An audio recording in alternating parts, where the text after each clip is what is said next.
Está no ar, Gestão Pública em Debate, um programa que tem o apoio cultural do Instituto Professor Wilson Pickler, em convênio com a Faculdade Internacional de Curitiba, o Grupo Ninter e a Faculdade de Tecnologia Internacional. Este programa ele serve de complemento na formação dos nossos alunos do curso de Gestão Pública em todo o território nacional. Ele também é transmitido pelo canal 5 da NET, 72 da TVA, a TV Comunitária de Curitiba.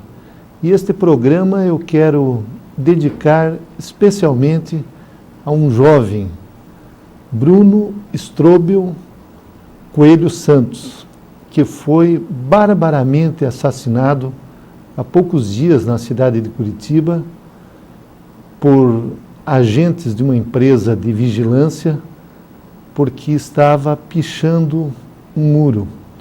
Este jovem tinha um sonho e o sonho dele era ser designer.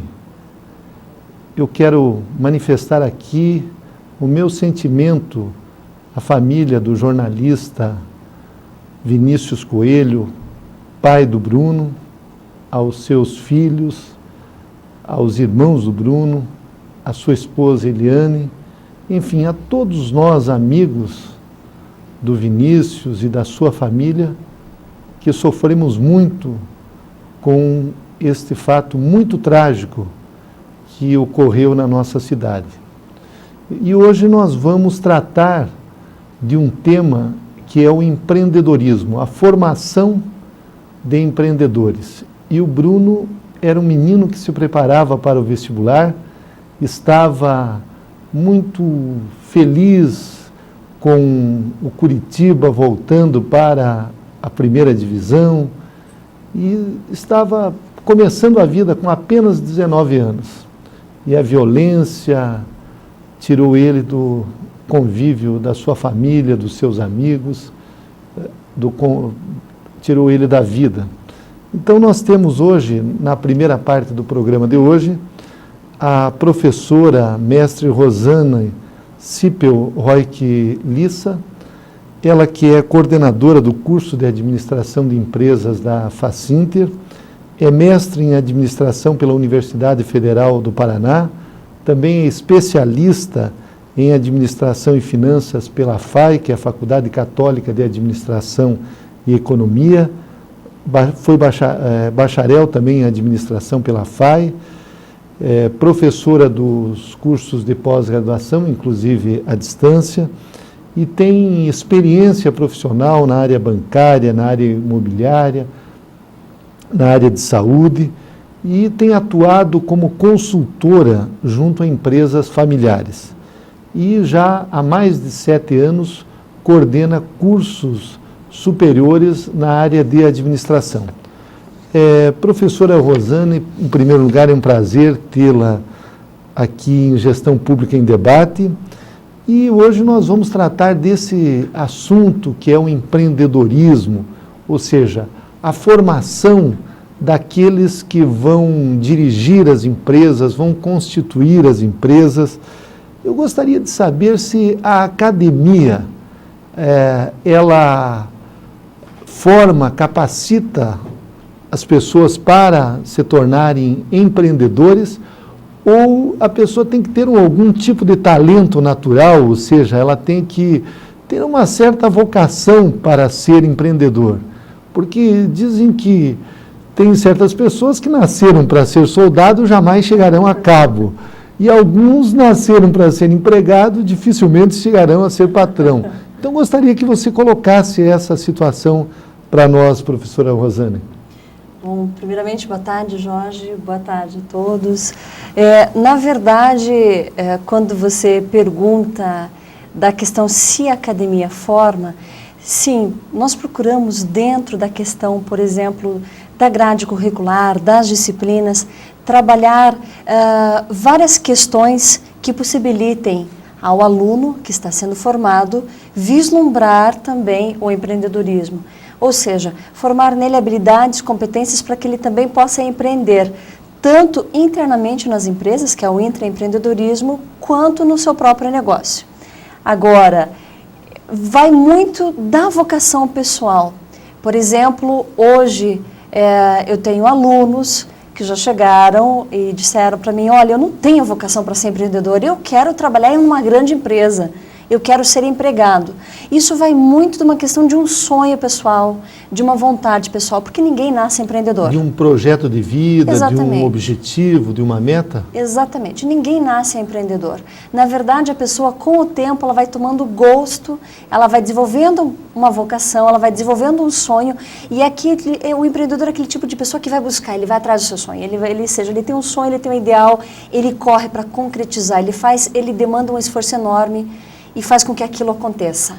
Aliás, dizem que o dono, o proprietário, o empreendedor, aquele, principalmente da pequena, da microempresa, ele trabalha muito mais do que um empregado normal.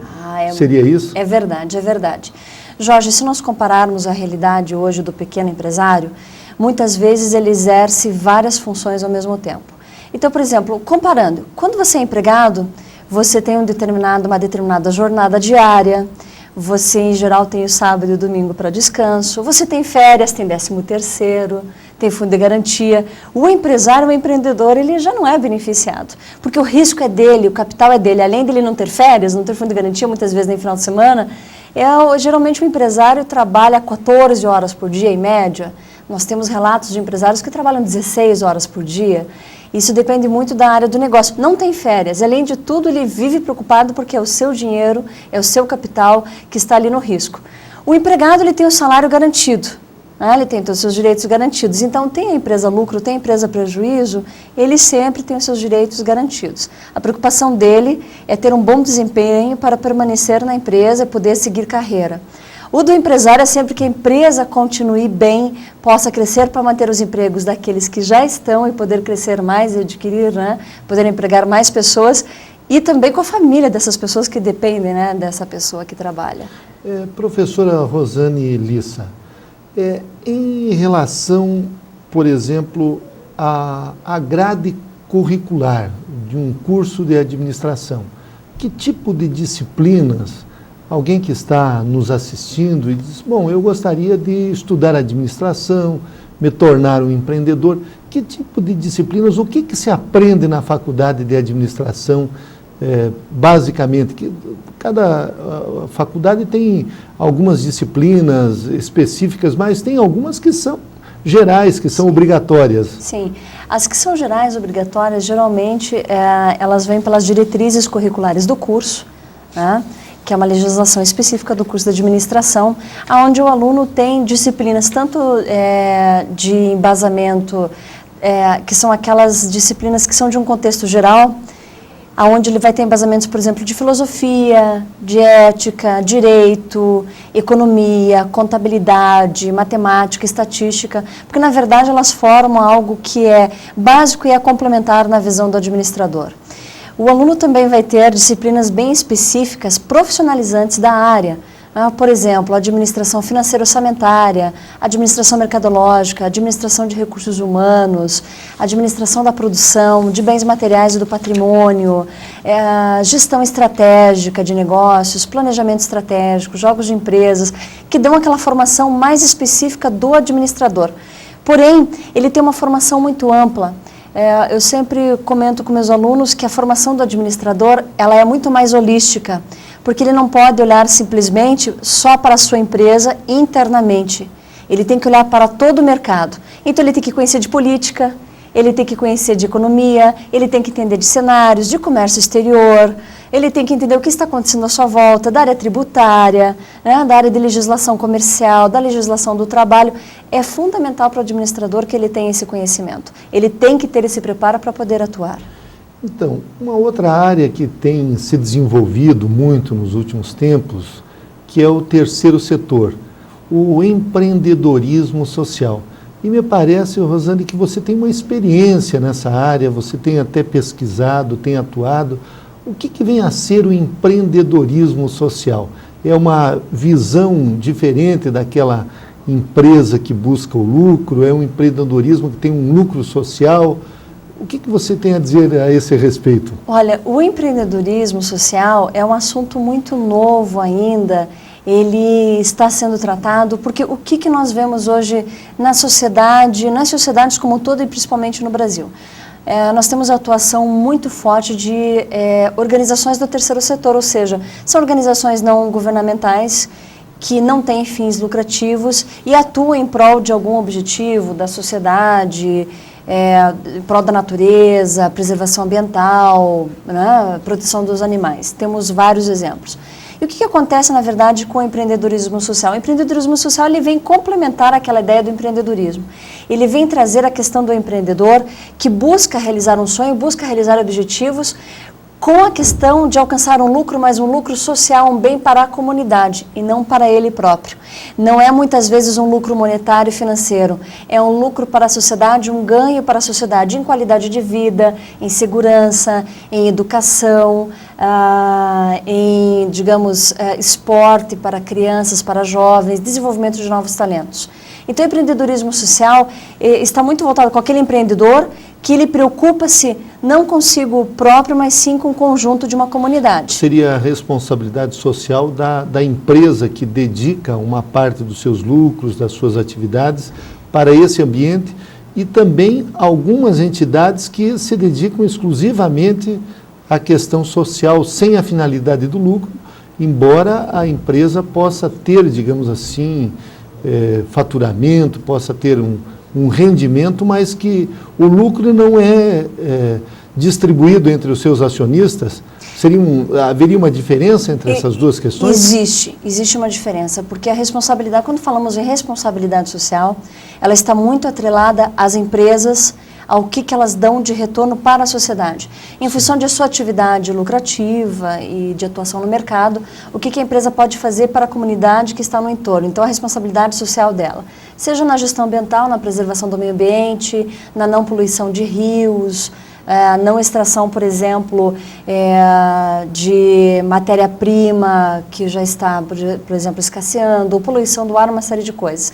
A da empresa está muito voltada para a comunidade, mas não é encarada como empreendedorismo social, porque o empreendedorismo social vem de uma atitude, vem de um objetivo, vem de uma ação especificamente voltada para a comunidade. Então, ela pode ser, na verdade, está mais ligada a organizações não governamentais, do terceiro setor, está ligado a pessoas que atuam. Por exemplo, nós temos uma experiência muito gratificante na Facinter, onde os alunos da disciplina de empreendedorismo, aqueles que desejarem voluntariamente participar, eles desenvolvem um projeto de empreendedorismo social voltado para qualquer organização do terceiro setor. Então, muitos deles desenvolvem para associações, por exemplo, de idosos, de orfanatos, creches, de ajuda a pequenos empreendedores, totalmente de forma voluntária. Eles contribuem, então, eles assessoram, auxiliam? Isso, eles desenvolvem projetos. Projetos. Eles desenvolvem projetos, tanto podem ser projetos, por exemplo, de marketing, de melhoria de imagem, de atuação na sociedade, até projetos de gestão, de treinamento, de arrecadação. Eles ajudam de várias formas, mas não existe um lucro, como te falei, financeiro. Existe um lucro voltado para uma organização, para uma sociedade, comunidade que é beneficiada. Então, na verdade, quando você fala em responsabilidade social, nós temos várias empresas, grandes empresas atuando e que já têm, por exemplo, um destaque muito grande, tanto nacionalmente quanto internacionalmente, pelas ações que elas tomam em questão de responsabilidade social. Mas já toma um outro ar, que seria digamos... diferente do empreendedorismo social, diferente. Que é exclusivo para a área social. Diferente, é diferente, porque a responsabilidade social das empresas, ela pode ser para o social especificamente, mas ela pode ser voltada também para outros que não seja social, mas seja em benefício da humanidade, por exemplo, preservação de uma grande área ambiental, ou de uma espécie, por exemplo, de animais, tudo mais, como temos empresas que o fazem. Certo. Então, uma outra questão, professora, diz respeito às formas de empreendedorismo. Inclusive, há um estudo mundial sobre empreendedorismo, que é o relatório GEM, e ele trata de dois tipos de empreendedorismos clássicos que nós temos, que é o empreendedorismo de oportunidade e o empreendedorismo de necessidade. Eu gostaria que você explicasse o que é isso, o que significa, em que campo o brasileiro empreendedor normalmente se situa. Ok. O relatório GEM, ele é muito interessante porque ele é uma pesquisa, ele é um estudo que é realizado no mundo inteiro, no mundo todo, em diversos países, em mais de 100 países. E você tem tantos países desenvolvidos quanto países em desenvolvimento e subdesenvolvidos. O relatório analisa todas as formas de empreendedorismo, como o empreendedorismo está, digamos, como está o desenvolvimento, como está a temperatura do empreendedorismo em cada país. E o relatório GEM, ele classifica em dois tipos o empreendedorismo por oportunidade e o empreendedorismo por necessidade. Qual é a diferença? O empreendedorismo por oportunidade, em geral, o empreendedor, ele identifica uma oportunidade de mercado, ele identifica que ele pode fazer uma inovação, criar um novo negócio, criar um novo nicho, ele se prepara, ele desenvolve todo um projeto e ele lança algo muito novo, muito criativo no mercado. Digamos que assim, ele gera uma nova necessidade de consumo no nós consumidores.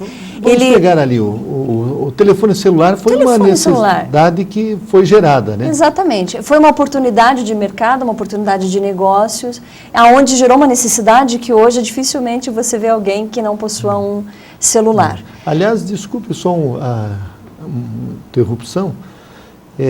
Dizem que há alguns anos atrás se fez uma pesquisa a respeito do telefone. E as pessoas disseram, olha, não gostaríamos que o telefone fosse preto, que ele fosse colorido. Deram várias características, que fosse menor, mas ninguém deu a ideia de que o telefone fosse móvel, que ele pudesse ser captado em qualquer parte do território. E alguém descobriu essa oportunidade e fez hoje o telefone móvel, que é, digamos assim, uma necessidade que você, praticamente na sociedade moderna, você não pode mais prescindir dela, né? Exatamente, mas é a questão da oportunidade, da geração de uma nova necessidade de mercado. Quando nós falamos no empreendedorismo por necessidade, em geral a característica do empreendedorismo por necessidade é bem diferente. Ela não é desenvolvida através da identificação de uma oportunidade de mercado, nem desenvolvimento ou criação de um serviço ou produto novo. Em geral, o empreendedorismo por necessidade vem em função de um alto nível de desemprego, tá? Situação do Brasil, isso, de falta de oportunidade no mercado de trabalho, onde então empreendedores, eles começam a desenvolver atividades para a sua subsistência e de sua família. Nós temos daí, por exemplo, várias atividades que são empreendedoras por necessidade, mas que vêm, digamos assim, não de uma oportunidade. Você tem, por exemplo, vou citar, né, pessoas que fazem artesanato, geralmente parte de confeitos, coisas mais simples. Nessa área da prestação de serviço é onde as pessoas se dedicam mais a esse empreendedorismo, digamos assim, por necessidade. A própria economia informal é um empreendedorismo por necessidade, não seria isso também? Veja, e ainda que o setor de serviços está em desenvolvimento, não está tão bem explorado. Empreendedores criativos que estão atentos vão criar serviços diferenciados, serviços inovadores e vão acabar criando empreendedorismo por oportunidade e vão acabar dominando o mercado. Porque hoje serviços é uma área que cresce muito, cresce exponencialmente, inclusive no Brasil. Porque quando comparamos os índices, digamos, de empreendedorismo por oportunidade, por necessidade, nos países desenvolvidos e nos países em desenvolvimento subdesenvolvidos, onde nesse segundo está o Brasil, nós vemos o seguinte: nos países desenvolvidos, 60% a 70% dos empreendimentos são por oportunidade, ou seja, os empreendedores identificaram uma oportunidade de negócio, criaram um novo produto ou serviço e lançaram no mercado, gerando uma nova necessidade. E são produtos e serviços com um diferencial muito grande, muito grande. Já o empreendedorismo por necessidade nos países em desenvolvimento tem um índice menor, 30%, 40%. é o inverso nos países em desenvolvimento e subdesenvolvidos. Você tem empreendedorismo por necessidade, já na taxa inversa, com mais de 60%, e oportunidade com uma taxa menor, em torno de 35%. Então, você identifica que, na verdade, em países como o Brasil, ainda falta uma formação mais sólida do empreendedor. E eu não digo só o aluno que está no ensino superior. Eu digo do empreendedor, muitas vezes, que não teve a oportunidade de frequentar a escola, de frequentar uma faculdade, uma universidade. É aquele empreendedor que ele começa o seu próprio negócio sem ter noções exatas do que ele precisa saber para fazer a correta gestão do seu empreendimento. Correto. Então, nós estamos debatendo com a professora Rosane Lissa a formação dos empreendedores. E uma última pergunta, professora Rosane, diz respeito à questão da mortalidade das empresas. Nós sabemos, por exemplo, de que quanto menor o índice de mortalidade infantil na área de saúde, mais desenvolvido é o país. Agora, em relação às empresas, nós podemos dizer também que isso ocorre, quer dizer, aonde as empresas duram mais, elas são mais consolidadas, os empreendimentos têm uma vida mais longa, ocorre nos países desenvolvidos e em países como o nosso, em processo de desenvolvimento. Por isso, talvez até pelo empreendedorismo por necessidade, que as pessoas vão para uma determinada atividade, se empenham, se esforçam, mas como elas não têm conhecimento, elas não têm habilidades para aquela atividade, elas acabam fracassando. Então, eu gostaria que você fizesse uma análise, dissesse se aplica na saúde o mesmo para a área do empreendedorismo, na área da administração ou não. Sim, com certeza, Jorge. No Brasil ainda é muito alta a taxa de mortalidade de pequenos empreendimentos, de empreendimentos familiares. Então, nos primeiros anos de vida, primeiro e segundo ano de vida, você tem uma mortalidade muito alta, de 70%. Né? E que passam do terceiro, quarto ano, é uma taxa muito pequena. Então, existem muitos estudos feitos a respeito, inclusive o Sebrae faz muitas pesquisas a respeito, tem estatísticas a respeito desse assunto da mortalidade das pequenas empresas. E o que é identificado? Na maior parte dos casos, é o que eu acabei de falar até anteriormente, é a questão da falta de preparo, falta de conhecimento desse empreendedor sobre a gestão da empresa.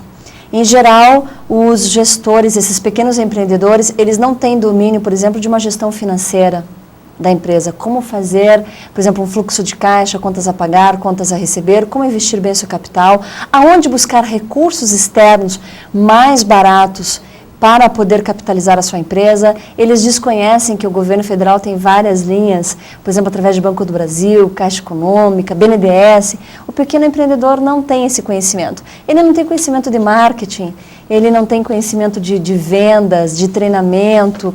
E quando você fala, então, na parte tecnológica, digamos, de aplicar um sistema de informação numa pequena empresa, ele pensa que isso custa uma fortuna. E, na verdade, você tem hoje softwares baratos que o pequeno empreendedor pode ter no seu negócio e facilitar muito a gestão. Então, por diversos fatores e por inexperiência, e em muitos casos, tem-se empreendedores que, por exemplo, eles saem de uma outra empresa, né, que já trabalharam há anos e tudo mais, e recebem um dinheiro, digamos, de indenização e pensam em investir no negócio, mas ele não tem um preparo, quer dizer, estar preparado antes das coisas acontecerem.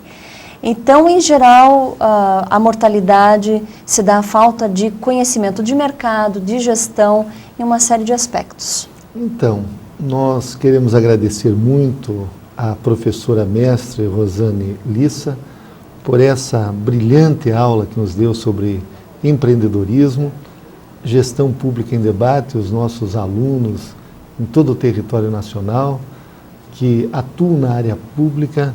Agradece muito a sua entrevista, professora. Muito obrigada, foi uma honra estar aqui, contribuir com o seu programa. E é sempre muito bom falar sobre empreendedorismo e alertar a todos que é algo que todos podemos ser empreendedores. Muito bem, obrigado.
voltamos a apresentar Gestão Pública em Debate, um programa do curso de Gestão Pública da FATEC Internacional, que tem o apoio cultural do Grupo Uninter e do Instituto Professor Wilson Pickler.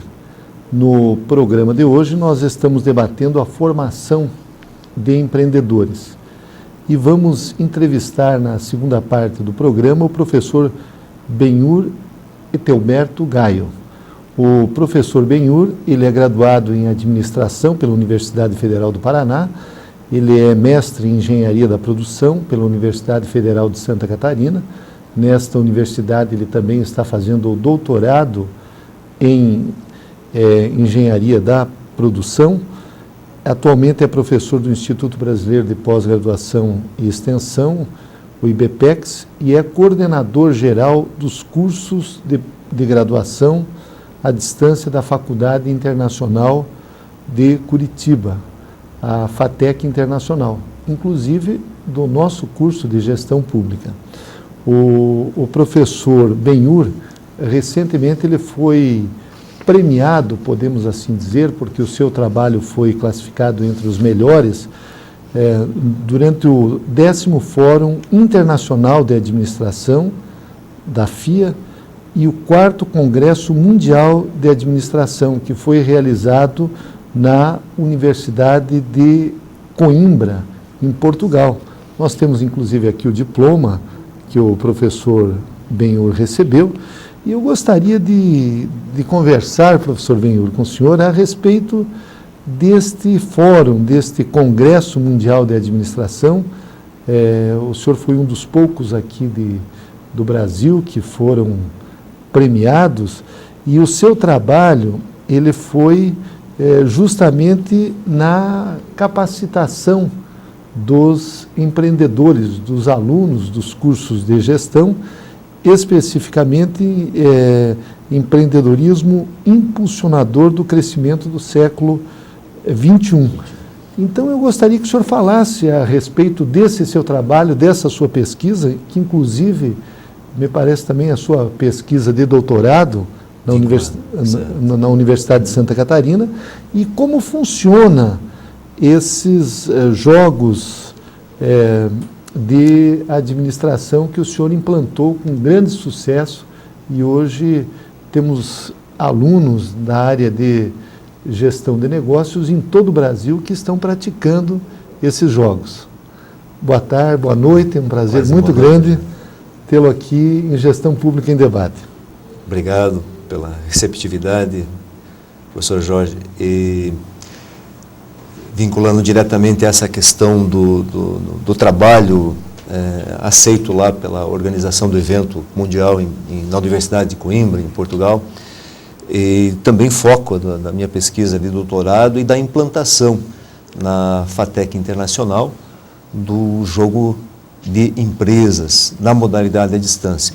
É algo muito recente, muito inovador, não o jogo em si, mas a implantação em larga escala, como nós estamos fazendo em termos nacionais.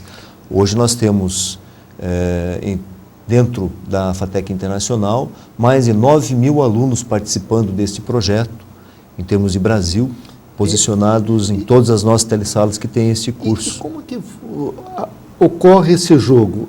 É um jogo, mas na verdade é um treinamento, né? Um treinamento de como o empreendedor, o gestor, ele vai enfrentar no dia a dia na sua atividade empresarial. Gostaria que o senhor explicasse para nós como funciona esse jogo. Bom, para que se entenda, é importante entender o início do processo. Esse jogo ele foi desenvolvido por uma universidade, pela Universidade Federal de Santa Catarina, e implementado na graduação, lá nos cursos de graduação da engenharia e de administração também naquela universidade. Cursos presenciais. Presenciais, todos presenciais. E ele já foi, isso já no final da década de 80, e vem sendo, então, nesses últimos 20 anos, desenvolvido, pesquisado e aperfeiçoado para a qualificação profissional dos alunos, tanto na graduação quanto na pós-graduação. Então, este jogo funciona de tal forma, numa nomenclatura, numa estrutura, em que os alunos se organizam em empresas, dentro de cada uma das nossas telesalas, são estruturadas empresas de até 5 alunos, participando de cada empresa, que aí tomam decisões específicas em 4 áreas de gestão dentro do jogo. A área de gestão de recursos humanos ou gestão de pessoas, a área de produção, a área de marketing e a área financeira. São as 4 áreas básicas do processo produtivo. Eles são orientados para tomar essas decisões mediante toda uma nomenclatura de empresa dentro de um mercado competitivo. Então, eles têm que tomar decisões quanto a investimento em marketing, ao processo produtivo, à contratação ou demissão de pessoal. Enfim, configura-se uma simulação, um cenário simulado de um contexto organizacional, tal qual uma empresa que está no mercado, suscetível às mesmas variações, variação do dólar, greve, interferências governamentais, sazonalidade. Então, os alunos têm que se preocupar, por exemplo, com o período de sazonalidade de uma venda superior. Então, como uma empresa no mercado, não adianta nada chegar em cima da hora, esse mês vai aumentar a venda. Não vai contratar funcionário, não vai aumentar a produção, não vai conseguir atender esse mercado se não tiver já previsto todos esses fatores com 2 a 3 meses de antecedência. Então, o jogo cria toda essa simulação. Quando o senhor fala de uma sazonalidade, por exemplo, vamos pegar o período de Natal, que as vendas são maiores, seria mais ou menos nessa linha. Só que nada é surpresa para os alunos que estão participando desse jogo, porque eles recebem um manual onde todos esses aspectos de vínculo com o mercado, de cada uma das decisões tomadas, estão ali já considerados. Eles recebem as orientações. Eles têm que estudar, se aperfeiçoar, buscar o aperfeiçoamento no processo produtivo, no processo de investimento em marketing ou gestão de produção, pessoas e mesmo na área financeira, para tomar as decisões corretas.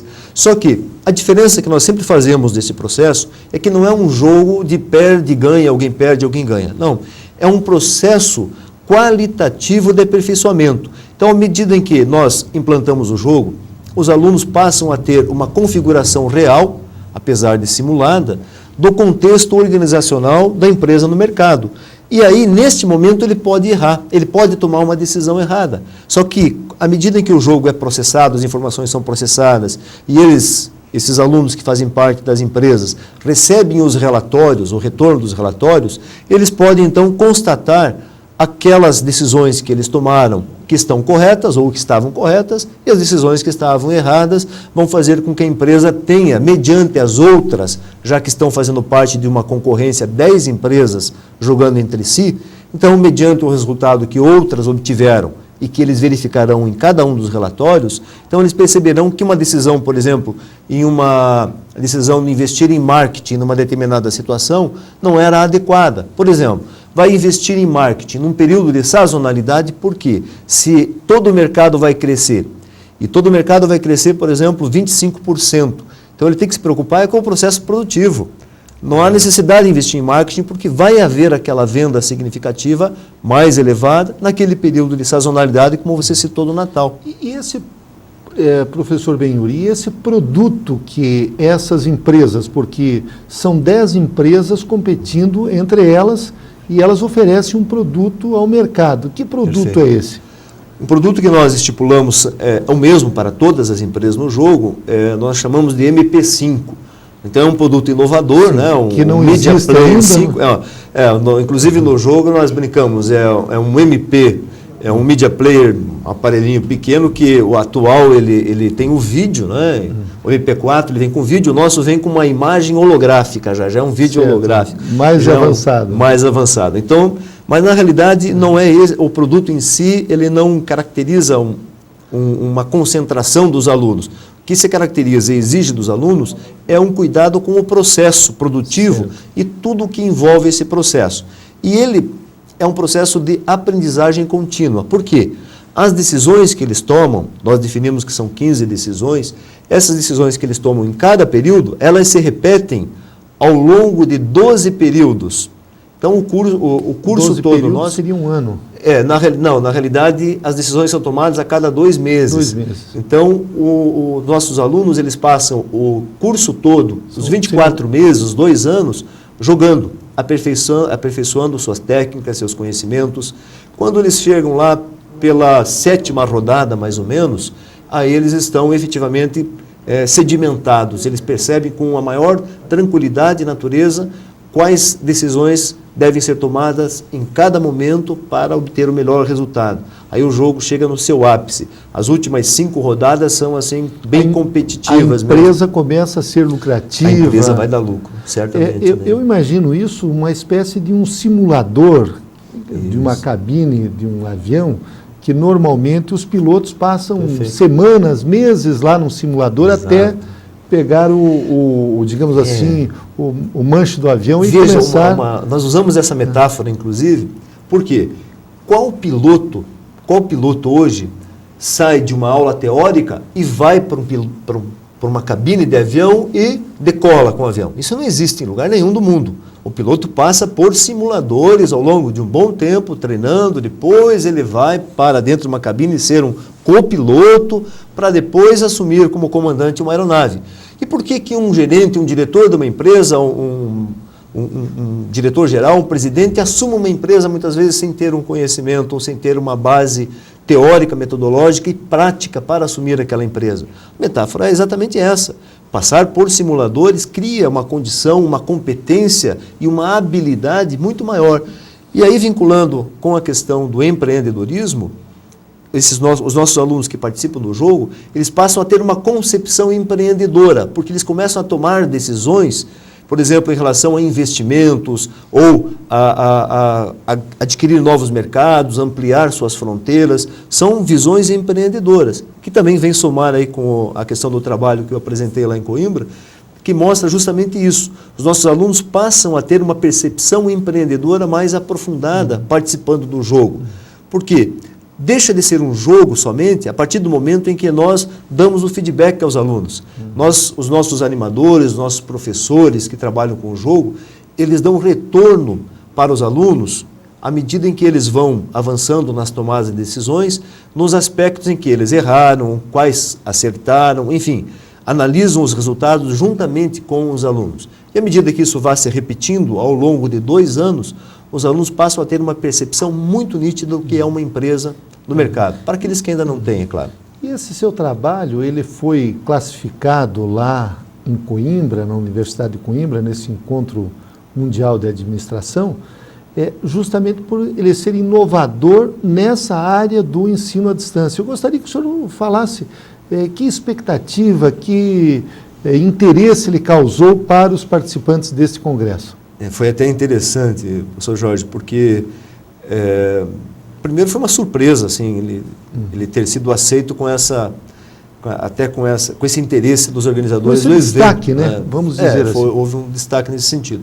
Depois da apresentação, houve muita curiosidade, muita expectativa dos coordenadores, porque no evento desse participam coordenadores de universidades, diversas universidades do mundo, universidades da América do Norte, mesmo da Europa, pela formatação com a qual nós estamos implementando o jogo. Porque isso é inédito. Eles conhecem a aplicação do jogo numa sala de aula, num ambiente customizado, 30, 40 alunos organizados, onde o professor está presente, porque o jogo ele exige muito dos alunos em alguns aspectos de conhecimento. Por exemplo, contabilidade básica, se os alunos não souberem, alguém da equipe vai ter que aprender, porque ali tem demonstrativo de resultados que terão que ser analisados para as próximas tomadas de decisão. Então, a relação de análise de custo, enfim, há uma série de análises que são desenvolvidas com o jogo, que os alunos têm que aprender se eles ainda não souberem. Então, o presencial, o jogo aplicado no presencial já é totalmente dominado. Inclusive, na minha tese, eu uso diferentes referências. O próprio professor Sawaia, da USP, trabalha muito com a questão do jogo. Nós temos professores aqui também trabalhando, mas no presencial. A distância provocou, assim, uma certa, não uma celeuma, mas uma curiosidade bastante grande. E fui muito questionado sobre os resultados, sobre a nomenclatura, sobre como fazer o gerenciamento desse processo. Tanto que aí eu tive que mostrar, assim, superficialmente até, porque isso tem um pouco de segredo de empresa aí, né? Claro. As ferramentas que nós desenvolvemos aqui internamente para o gerenciamento do jogo. Então, nosso setor de desenvolvimento de tecnologia, mediante as nossas orientações, fizeram o desenvolvimento de uma ferramenta que faz a gestão do jogo para 9.000 alunos em termos nacionais em termos Todo de o Brasil. território brasileiro. Todo o território e algo perto de 500 locais, 500 telesalas nossas, né, ou polos de apoio presencial, que são o nosso suporte onde os alunos estão presencialmente. O senhor também teve um trabalho classificado recentemente na Argentina, num evento na Argentina. Era esse mesmo ou era de uma outra área? Não, ele também é vinculado, o trabalho que eu apresentei no Congresso Latino-Americano na Argentina, ele mais foi vinculado à aplicação das ferramentas de avaliação que nós utilizamos em escala, que também o jogo faz parte ou passa por essa avaliação. Avaliação dos alunos. Por avaliação dos alunos. Que o jogo ele ocorre numa área paralela aos nossos cursos, né? Ele serve como uma atividade supervisionada, está vinculado aos cursos como atividade supervisionada, e os alunos têm que cumprir mais uma etapa de avaliação, que é a justificativa dessas decisões que são tomadas. Então, nós também desenvolvemos uma ferramenta no grupo que permite a avaliação hoje. É algo assim que é difícil até dos espectadores terem uma noção. Mas nós, só para vocês terem uma ideia, nós corrigimos hoje algo perto de 7.000 trabalhos de alunos a cada 7 semanas. Isso quer dizer que a cada módulo de 14 semanas, nós estamos corrigindo hoje mais de 12.000 trabalhos de alunos. Como é que se faz isso? Né? Então, temos que ter uma ferramenta, e não é correção online, correção digitalizada, não. Sim. É correção com análise. Os nossos tutores e professores leem os trabalhos e fazem uma correção mediante as competências que os alunos têm que atingir desenvolvendo esses trabalhos. Então, nós desenvolvemos essa ferramenta também e internamente. Isso foi apresentado nesse congresso em Buenos Aires. Argentina. Então, o senhor professor Benhur também, já aproveitando, mudando um pouco o enfoque, o senhor esteve nesta viagem à Europa, na Universidade de Coimbra, o senhor foi convidado para visitar a Universidade Nacional de Ensino à Distância da Espanha, que tem sede em Madrid, que é a UNED, e com mais de 30 anos de experiência, parece 180 mil alunos, tem essa universidade. O que o senhor viu de diferente daquilo que nós estamos praticando aqui? O que nós somos mais inovadores? O que assusta? Porque também parece que no congresso que teve aqui de EAD, recentemente em Curitiba, tiveram professores da Espanha e eles também ficaram impressionados que em poucos anos nós atingimos assim índices elevadíssimos na área do ensino à distância, inclusive com notas. Os alunos que foram submetidos a testes, avaliações pelo MEC, tiveram notas superiores aos alunos do ensino presencial. Eu gostaria que o senhor contasse a respeito dessa sua experiência na Espanha. O senhor passou uma semana lá visitando esta universidade e o que traz para nós aqui de aspectos positivos, novos, que possamos adotar aqui também. Bom, a UNED é um sonho, né? Porque eles não estão há 30 anos à nossa frente, mas eles começaram há 30 anos e, consequentemente, eles atingiram já um patamar de qualidade, de estabilidade, digamos assim, com esses 180 mil alunos, que é um dos nossos objetivos, num futuro muito próximo. Mas o que é interessante ressaltar é que eles têm uma estrutura um pouco diferente da nossa, por ser uma universidade de cunho público, né? Uma universidade nacional, mas a avaliação comparativa que fizemos do trabalho que ele desenvolve lá ao nosso trabalho é que nós somos muito mais ágeis, nós somos muito mais criativos e natureza nossa, né, dos brasileiros, e também porque nós somos premidos por uma realidade. Hoje, com mais de 50 mil alunos, né, que precisam ter suas aulas ao vivo, precisam ter suas avaliações, precisam ter todo um acompanhamento pedagógico, enfim, há todo um arcabouço, toda uma estrutura que faz com que nós temos que correr, temos que avançar cada vez mais rapidamente. Comparativamente a eles, nós temos uma perspectiva, digamos, de crescimento muito mais ágil, porque eles já estabilizaram, eles já estão em velocidade de cruzeiro, eles têm uma estrutura diferente. Enquanto nós temos polos pulverizados pelo Brasil todo, eles têm um número reduzido de polos, mas com uma concentração grande de alunos em cada um desses polos. Então, eles conseguem gerenciar melhor este processo qualitativo nos polos.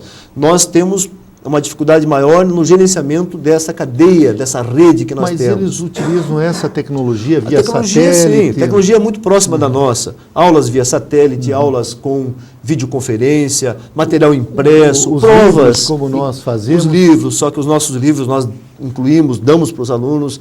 Eles têm um número menor de livros, eles já têm um livro mais texto maior, né, com um livro para 4 ou 5 disciplinas. Né? Então nós temos um livro, via de regra, por disciplina, e nisso nós estamos avançando um pouco mais, somos mais ágeis nesse processo. E agora, eles atingiram então uma estrutura muito, que nós estamos trabalhando também, muito próxima da nossa, em termos de atendimento aos alunos. Pela tecnologia, sistema de aula, sistema de tutoria, os livros, as provas também, uso o mesmo sistema de provas digitalizadas, né, que nós temos uma dificuldade de recolher essas provas do Brasil inteiro, para eles é mais fácil um pouco, mas não há grandes diferenças em termos de metodologia de trabalho. Por isso que serve até de benchmarking para nós. Por isso que eu fiquei lá uma semana conversando com os professores da UNED sobre processos avaliativos, pesquisas que nós precisamos fazer para aprofundar a nossa qualidade, nossos processos pedagógicos, avanços que nós temos que ter nos nossos cursos. E eles têm assim a maior boa vontade, o maior interesse, inclusive, em participar para acompanhar essa nossa evolução. Cientificamente falando, isso interessa muito a eles. Né? Então, nós estamos entrevistando o professor Benhur Gaio, ele que é coordenador dos cursos à distância da FATEC Internacional, e o tema de hoje é a formação do empreendedor. Eu tenho uma pergunta ainda nessa área do empreendedorismo, professor Benhur. O senhor, nas suas aulas, o senhor tem citado o exemplo de um pipoqueiro aqui em Curitiba, que é bastante inovador. E nós conhecemos uma das celebridades nacionais, que é o David Camelot, que é o Davi. Era Davi Pontes, mas daí, como ele era camelô, ele adotou esse sobrenome aqui de Camelot, que fica americano, fica uma coisa mais bonita, tal. E ele começou como camelô no Rio de Janeiro, continua ainda como camelô, mas só que ele introduziu na sua banca, vendia doces, vendia produtos dietéticos, uma série de coisas. O cartão Fidelidade ele introduziu produtos, várias linhas de produtos, e um dia ele foi descoberto por um jornalista, se tornou uma notícia nacional, e hoje ele cobra R$18 mil para dar uma conferência, uma palestra.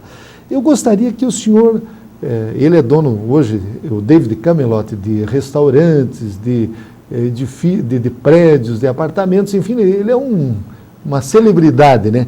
Eu gostaria que o senhor falasse o que diferencia o empreendedor, aquele que inova, aquele que cria, aquele que faz a diferença e se torna uma referência daquela pessoa que luta, mas acaba não saindo do lugar.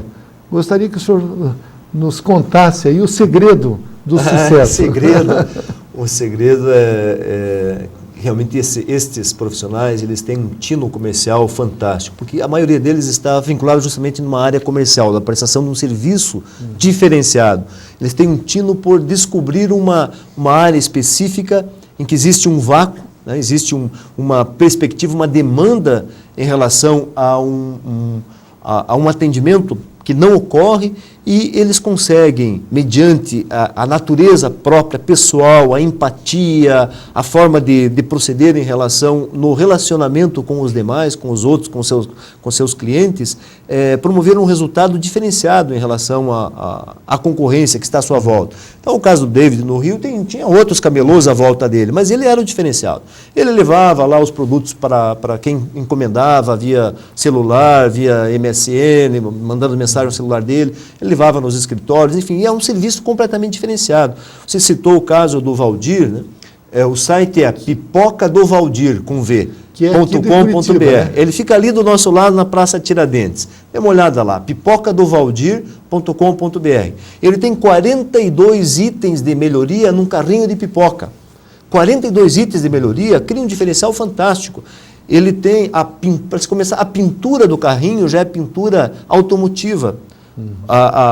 O guarda-pó, ele dá aula para o McDonald's, porque o guarda-pó dele, ele troca todos os dias. Tem identificação no guarda-pó do dia da semana. Dia de hoje vai aparecer lá o dia, né, a quarta-feira, e ele troca o guarda-pó da quarta-feira. Vai chegar amanhã, ele vai ter um guarda-pó da quinta lá. Ele não troca só o bolso, não, troca o guarda-pó. O bacon que ele usa é o bacon de uma marca famosa, e ele divulga. O óleo para fritar pipoca é uma marca de primeira qualidade e não é óleo comum, é óleo de girassol. Então ele foi aperfeiçoando todo esse processo. Hoje ele tem uma clientela em que ele pode reduzir até o horário de trabalho dele das 10 da manhã às 6 da tarde. Não trabalha sábado. Sábado ele faz relacionamento com a comunidade, ele tem responsabilidade social. Sábado ele pega o carrinho de pipoca dele, põe numa caminhonete e leva para dentro de uma creche, para dentro de uma entidade assistencial e distribui pipoca para as crianças. Enfim, veja, esse é um posicionamento diferenciado. Isso faz com que o empreendedor, num carrinho de pipoca, se diferencie dos demais que estão à sua volta. E ele realmente já está dando palestra, já está contando o caso dele em universidades, inclusive conosco e com outras universidades, ele já está presente também. Ainda não está faturando tanto quanto o David lá no Rio, mas ele já promove uma interação com quem tem essa visão do empreendedorismo. E claro que isso está presente. Por que eu uso o exemplo, só justificando do Valdir?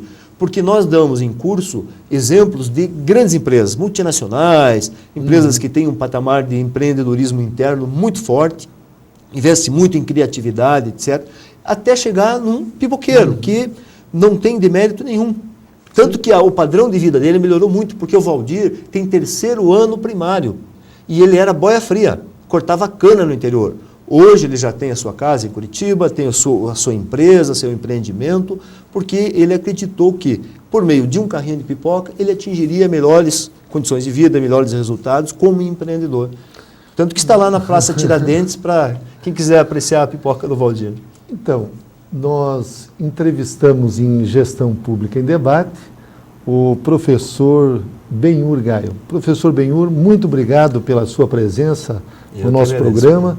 Nós queremos mais uma vez parabenizá-lo pela sua participação, pelo seu prêmio durante o 10º Fórum Internacional de Administração e o 4º Congresso Mundial de Administração, que foi realizado recentemente em Coimbra, Portugal. Obrigado, professor. Obrigado. Obrigado a você pela oportunidade. Um abraço a todos.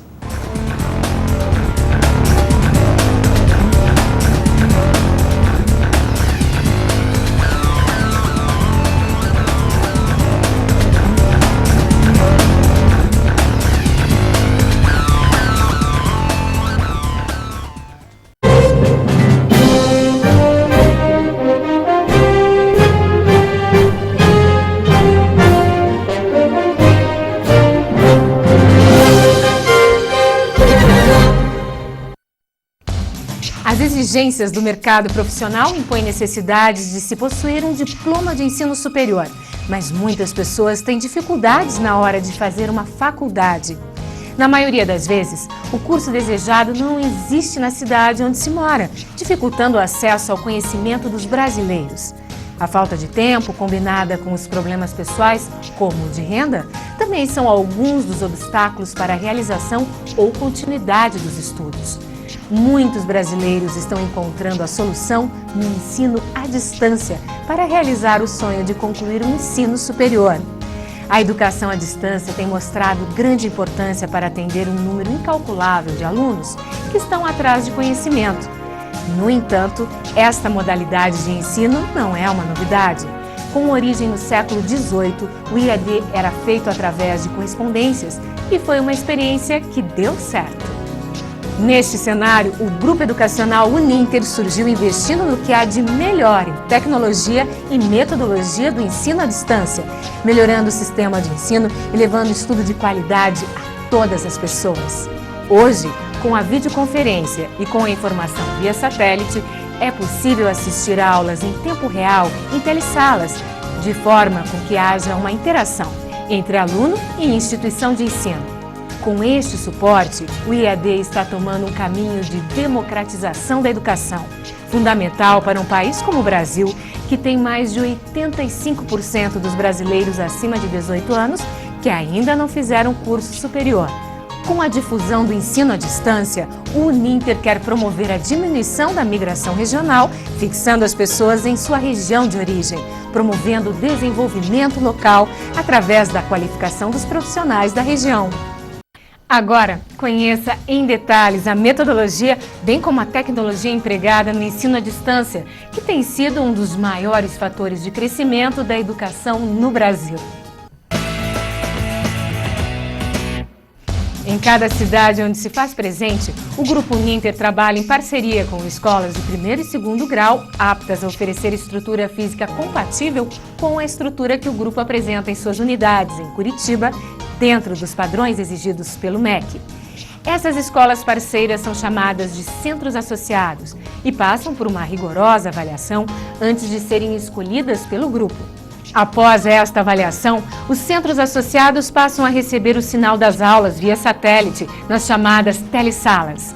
Através de satélites banda C e banda KU, o EAD Uninter conta com sinais digitais via satélite durante 24 horas por dia, garantindo um sistema de comunicação simultâneo para todo o país, permitindo que, por meio da metodologia de educação à distância da EDSAT, Rede Brasileira de Educação via Satélite, centenas de telesalas tenham, ao mesmo tempo, cursos de graduação e pós-graduação, assim como seminários e palestras. Um dos grandes diferenciais desta modalidade de ensino é que o aluno, se não puder estar presente na telesala de sua cidade, pode assistir às aulas no centro associado mais próximo.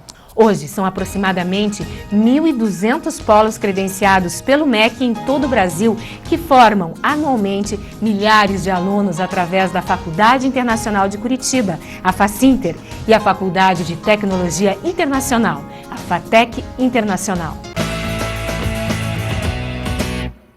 No ensino à distância, a interatividade entre alunos e professores é fundamental.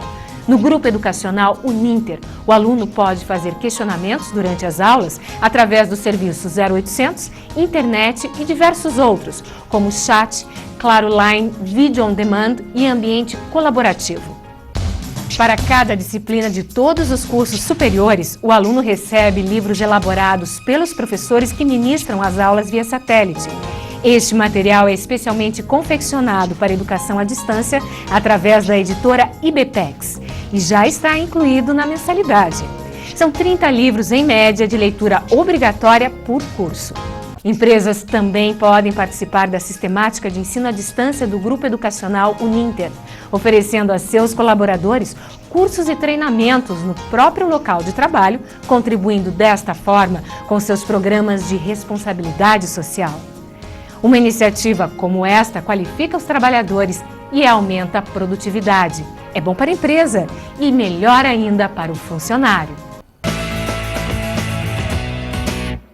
São dezenas de opções de cursos à distância autorizados e reconhecidos pelo MEC e ministrados pelos melhores profissionais da área educacional brasileira. Os alunos de todo o Brasil podem ainda dar continuidade aos seus estudos através de pós-graduação e MBA pela metodologia à distância. A seriedade com que trabalha e a confiança que o Grupo Educacional Uninter conquistou ao longo dos últimos anos tem colocado profissionais altamente qualificados no mercado de trabalho brasileiro, realizando sonhos e contribuindo para o desenvolvimento social e econômico do país. O ensino à distância foi formatado para dar oportunidade aos jovens de ingressar na vida profissional. Porém, devido às facilidades que o sistema oferece, os profissionais que desejam aprimorar seus conhecimentos também têm aproveitado esta chance de crescimento. Com qualidades ímpares, o ensino à distância vem ganhando cada vez mais espaço no Brasil. As vantagens que mais se sobressaem para os alunos são mensalidades acessíveis, que permitem ao estudante adequá-las ao orçamento. Aulas uma vez por semana, facilitando a adaptação de horários e proporcionando mais tempo livre para estudo planejado. E qualidade de ensino, que incentiva o aluno ao crescimento intelectual e profissional. No EAD, os extremos são notórios, mas isso significa harmonia e desenvolvimento em conjunto. O ensino à distância está presente, por exemplo, em grandes centros e também em pequenas cidades, oferecendo as mesmas oportunidades a todos.